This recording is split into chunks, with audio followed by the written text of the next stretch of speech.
The Globalized Museum, Decanonization as Method, a Reflection in 3 Acts by Bonaventure Soh Bejeng Ndikung. No one took seriously that flight of fancy, and things continued as before, with men binding female feet until they turned into something like the hooves of goats. For over 1,000 years, until well into the 20th century, the canons of beauty would not allow a girl's foot to grow. The first version of Cinderella, written in 9th century China, gave literary form to the male fetish for the diminutive female foot, and at the same time, give or take a year, the custom of binding daughters' feet from infancy took root. It was about more than aesthetic ideals. Bound feet also bind. They were shields of virtue.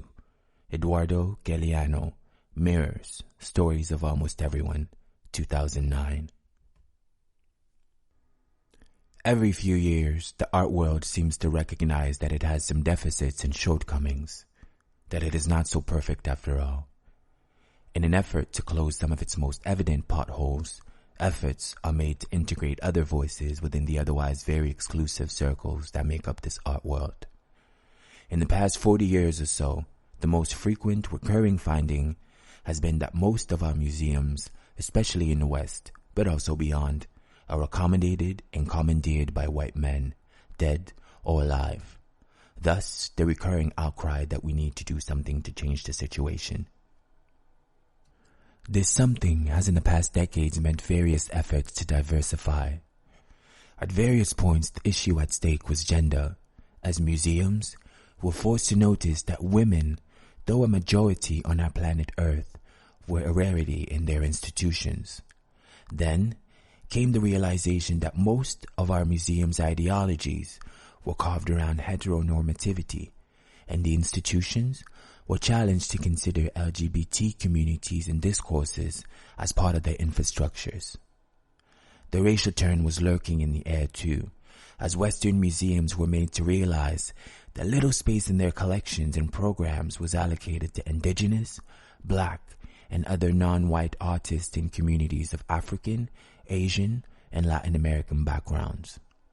Now, the global turn, an effort that has kept museums in the United States, England, and France on their toes for the past decades as they strive to open up towards other geographies, seems to be spreading its tentacle into Germany. Before getting granular on what the global and the global museum turn might mean, it is worth considering a few qualms regarding such efforts, however well-intentioned they may be. Looking at most efforts to diversify the museum in particular and the art world at large in regard to gender, race, class, geography, and sexuality, one notices that very few initiatives are intrinsic. More often than not, they're initiated and championed by either funding bodies or governmental apparatuses according to their more or less transparent cultural and political agenda. This is not per se a negative thing, but 3 questions are worth considering here. First, if one looks at the bigger picture, what political or cultural agenda are guiding such initiatives? Second, do the museums that take part in such projects have a genuine interest in diversifying their collection and programs, as well as questioning the canonical artworks and discourses that prevail within their institutions? Or is the fact of guaranteed funding the bigger bait that enables participation, but does not result in substantial engagement in pursuing this interest in diversification post-funding? Third, how can one explain that very few museum institutions think of their intersectionality of race, gender, class, geography, and sexuality when it comes to diversifying their programs and collections, but rather focus on one of the aforementioned before proceeding to another? All of these questions would require in-depth cogitation, which this short essay can hardly provide. But painting ahead with a broad brush, the following observations should be taken into account. A careful observer will note that projects that aim at diversifications of museums, whether because of time, knowledge, interest, or facility constraints, tend to be more symbolic than true investigations into how this opening up might be profound and sustainable. In most cases, as soon as the funding is over, it's back to business as usual. The diversification also leans towards tokenism, as a few well-known women, indigenous, LGBT, or POC artists are dropped into the scenario at hand to fulfill the stipulated goals. Opening one canon to another canon is never a revolution. One often hears of a museum's claim of doing its Africa show, Arab show, or something of the sort as an effort towards diversification. Beyond the usual arguments of ghettoization, it is also legitimate to question the intent and objectives of such exhibitions when, for example, an African show is done, and then in the next years, no artist of African origin is ever invited to participate in a show at that same museum. Or when in such projects there is little engagement with the local context and communities, let alone engagement that takes into consideration shared colonial histories. If initiatives of diversification of museum collections and programs are to be serious and taken seriously, institutions have to go the extra mile to implement the three. P.S. The diversification must be reflected in their projects, their publics, and their personnel. How can we get past the stereotype of white men producing knowledge for or about POC, indigenous people, women, LGBT individuals, or people from other geographical spaces without inviting them to the table of decision-making, nor developing a diverse audience? And speaking of sustainable structures, it doesn't suffice to invite one black woman or LGBT person to a panel, internship, or residency. Rather, it's necessary to engage in long-term exchanges from within. Only then can we really claim diversification in general, or a global museum in particular. In this second act, we'll begin with a brief consideration of the concept of the global. Though often taken for granted, the global as perceived from the vantage point of geography relates to the whole world, promises internationality and universality, and contrasts these with the national or the local. In a recent interview asked about the global and the local, the Caribbean poet Vladimir Lucien said, "I don't see the local and the universal in conflict with each other. Some of the greatest works of literature were very provincial. They have lasted through time and transcended the context from which they originated. There is a claim you can make for internationalism, but how well do we know the world as something other than an abstraction? For me, the world is too capacious a place to inhabit, and I think a poet ought to inhabit a place. The chief mechanism of a poem has to be vision, and vision has to be connected with people, and in sharing in their faith." The issue at stake: where is the local, especially in this post-colonial era and context, in the crafting of the concept of the global museum? And this local cannot be simplified, but analyzed as a complexity that goes beyond national and racial categories, and that takes into consideration historical and geographical entanglements as much as geopolitical and social intricacies. The global relates to or encompasses concepts of wholeness, claims of completeness, of comprehensiveness, of being encyclopedic, of universalism. This is crucial when one considers how knowledge has been produced and decimated over the past centuries, especially within the colonial enterprise. The universalization of Western knowledge system, languages, and understanding of the arts, culture, science, and religion played an important role in the power gradient established between the colonizer and the colonized. How does the Global Museum position itself within or without this long and omnipresent history of epistemicides, to invoke Bonaventure Soh, if the global were meant to be universalism? At any rate, one needs to consider issues of cooptation when one deals with the global. The global, too, might imply gross generalization. There is the risk of over-reduction and over-flattening if everything is seen through a particular prism. which is to say, if the world is seen only through the eyes of the Western canon, as is the case when Furrow Farrokhzad is called Iran Sylvia Plath, and Wilfredo Lamb is called the Cuban Picasso, then the global poetry or the global museum can be of no benefit. But one must acknowledge, too, the very thin lines between the adjective global, the verb globalized, and the noun globalization. Those thin lines are characterized by capitalists, often neoliberal economic and political structures.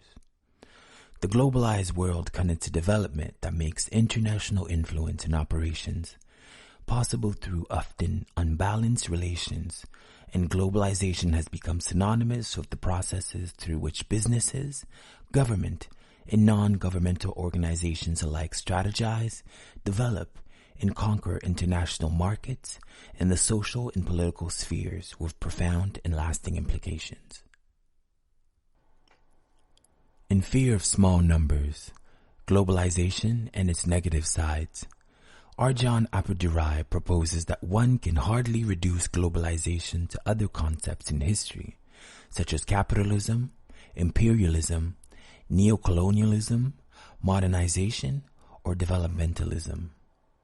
To Appadurai, globalization is all of these, and it is even further sophisticated and accessorized with some new elements, namely speculative financial capital, the power of electronic information technology as part of new financial instruments and new forms of wealth generated by electronic finance market. The question is then, how the global museum situate itself within this trajectory in an age of museum self-aggrandizements through expansions, speculations, and franchising.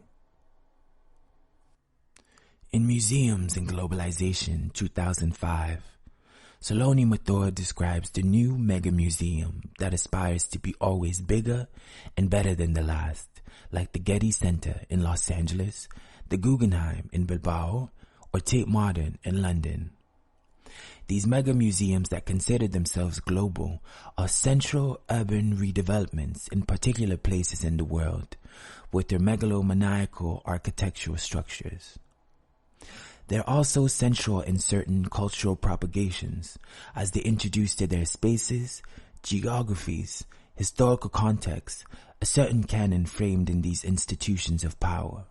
Mathur's essay describes how museums are suffering from an identity crisis as they are perched precariously at the financial brink while over-marketing their collections and sacrificing their institutional integrity, having been contaminated by the circuits of capitalism. The obvious example she offers is what she calls the McGuggenheim effect, a system of franchising chiefly implemented by Thomas Krenz, former director of the Guggenheim. In the 1990s, he championed the expansion of the institutions as a project he called the Global Guggenheim, which involved erecting new branches in Berlin, Las Vegas, Bilbao, and Abu Dhabi. He pursued further projects in Brazil, Russia, and China. The Louvre, the Centre Pompidou, and others have followed suit. Would this be the model for the Global Museum? Every society develops its canon, and it is fair to say that no canon is superior to another, and none can or should supersede another, as canons are formed in the wake of particular historical and social givens or myths.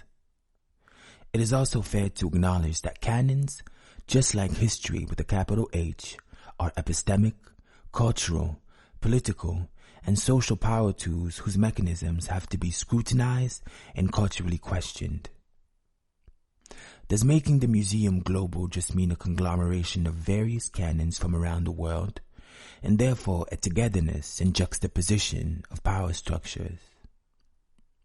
Indeed, the canons of both the West End and the East have one thing in common. They were constructed and maintained by men. As Eduardo Galeano points out, the beauty canon established and promoted by Chinese men made the binding of female feet a beauty ideal, but what they actually had in mind was how to tame, control, and subjugate women. The more destroyed your feet, the less likely you are to run away. Let's think about high heels too. This process of radically questioning the power mechanism that made and maintained canons is the first step of what I would like to call decanonization as method. In musical canonization and decanonization in the 20th century, 2013, Anne C. Schreffler points to the traditionalist Karl Dahlhaus, who defended the legitimacy of the European canon on the basis of the authority of tradition by arguing that the musical canon is ultimately unaffected by subjective matters such as taste and preference, whether our own or those of past actors, but rather is shaped by larger historical forces. Historians are not in a position to create or even alter the canon. They must reckon with what has been presented to them by tradition. In contrast, Schreffler points to a more critical voice, Joseph Kerman, who in 1983 posed the ever so relevant question: how are canons determined? Why? And on what authority? Schreffler observed that Kerman's question shows that the canon is constructed in ways that are visible and identifiable, rather than simply given, and that even if tradition's inner workings are hard to pin down, there must be an authoritative instance behind any canon that exerts the force that enables it to be formed and to remain over time. These instances can be unmasked and their inner workings revealed. This seems to be the task that lies ahead of us all. Decanonization is the possibility of unmasking and revealing the inner workings of the canon, whether from the West, East, North, or South. Decanonization is the possibility of making the canon more elastic by bringing in works from indigenous people, POC, LGBT people, and those from other geographies, and not seeing these new additions only through the eyes of the works that already inhabit the canon. We must entertain the possibility of reviewing, rejecting, and declassifying some works that were thought to have been canonized. An ultimate, flexible, and elastic canon is akin to a non-canon. Decanonization involves dismantling the hierarchical structures that produce canons, and is striving to eliminate the emergence of parallel canons. Needless to say, the canon, as synonymous with the Western canon, is currently redundant. So if museums are to be spaces of knowledge creation, conservation, and propagation, they must grow with their times. Their programs and collections must reflect historical positions that are susceptible to correction, just as much as their programs and collections must reflect issues that touch a nerve in the present and give a hint of the future. Museums must be sensible to the power gradients that reign through exclusion, for anything that is built on exclusion and limited knowledge cannot be a reference point. Decanonization as method must be understood in the sense of both the destabilization of existing canons and the stunting of the growth of new ones. Decanonization is de-erasure, that is, the ability to make reappear, rewrite, re-articulate, and rephrase what was erased, not in relation or reaction to an existing canon, but in relation to relevant topics, themes, and subjects. Decanonization is a flux or flexibility of the rank and file, a situation in which no one is here to stay, and all are at any time possible, depending on the social, political, economic, and ethical issues at stake. Decanonization is not limiting museums to certain national, geographical, gender, or race questions, but constantly working at the points where all of those intersect. Decanonization is when hierarchies are put in question, when the normalized modes of knowledge production and dissemination are challenged, when the usual ways of object and subject displays and modes of view are defied. Decanonization is when knowledge is performed, and when the objects in museums are instigated to be part of performances rather than treated as relics or residues of times, spaces, or epistemologies past. Decanonization as method is choosing embodied practices as mediums and formats of discourse and knowledge, delinking from the conventional referencing phenomena, and proposing a more phenomenological approach of dealing with histories, memories, cultures, sciences, religions, and knowledges at large. The proposal of decanonization as method is thus a proposal for what might be a global museum of self-reflexivity, whereby the idea will not be to create new or parallel canons, or place them side by side, or universalize the Western canon, but to decanonize the entire notion of the canon. The Globalized Museum, Decanonization as Method, a reflection in 3 acts by Bonaventure Soh Bejeng Ndikung, was originally published in Mousse Magazine number 58, April to May 2017. The audio recording was made for On-Site Gallery, OCAD University's How Will We Be With You program. The essay was read by Desire Kaniki.